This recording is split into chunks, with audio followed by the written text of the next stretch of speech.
സാധാരണ നിങ്ങളുടെ കൂട്ടത്തിലൊക്കെ നിങ്ങളൊക്കെ വരുമ്പോൾ ഞാൻ എന്തെങ്കിലും സംസാരിക്കുമ്പോൾ വെറുതെ ഞാൻ ചെവിക്ക് വെറുതെ പിടിക്കാറുണ്ട്, അല്ലാതെ നുള്ളുകയോ വേദനിപ്പിക്കുകയോ ഒന്നും ചെയ്തതല്ല. അങ്ങനെ ആ കുട്ടിക്കും അങ്ങനെ ഫീൽ ചെയ്തിട്ടില്ല. ഇന്നലെ അല്ലെങ്കിൽ മിനിയാന്നത്തെ ചടങ്ങിൽ പങ്കെടുത്ത ഏതെങ്കിലും ഒരു കുട്ടി അല്ലെങ്കിൽ ഏതെങ്കിലും ഒരു രക്ഷകർത്താവ് അതിൽ വല്ല അപമാനവും അവർക്ക് തോന്നി എന്ന് പറയുകയാണെന്നുണ്ടെങ്കിൽ ഞാൻ 100 വട്ടം ക്ഷമ ചോദിക്കാൻ തയ്യാറാണ്. പറയുകയാണെങ്കിൽ അങ്ങനെ ഒന്നും അവർക്ക് തോന്നിയിട്ടില്ല. ആ കുട്ടികൾ തന്നെ അത് വന്ന് പറഞ്ഞു. നമ്മളാരും പറഞ്ഞു കൊടുത്തതല്ലല്ലോ ആ കുട്ടികളോട്.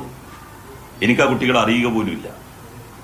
ആ കുട്ടികൾ പറഞ്ഞു, ഞങ്ങൾക്ക് അങ്ങനെ പരാതിയൊന്നുമില്ല, ഞങ്ങൾക്ക് അങ്ങനെ അപമാനിച്ചതായിട്ട് തോന്നിയിട്ടുമില്ല. ഞങ്ങളുടെ ക്ലാസ്സിൽ, ഞങ്ങളുടെ സ്കൂളിൽ ഞങ്ങളുടെ അധ്യാപകൻ ഞങ്ങളോട് എങ്ങനെയാണോ സംസാരിക്കുന്നത്, പറയുന്നത്, അതുപോലെ കറക്റ്റ് ചെയ്യുകയാണ്, ഉപദേശിക്കുകയാണ് ചെയ്തത്.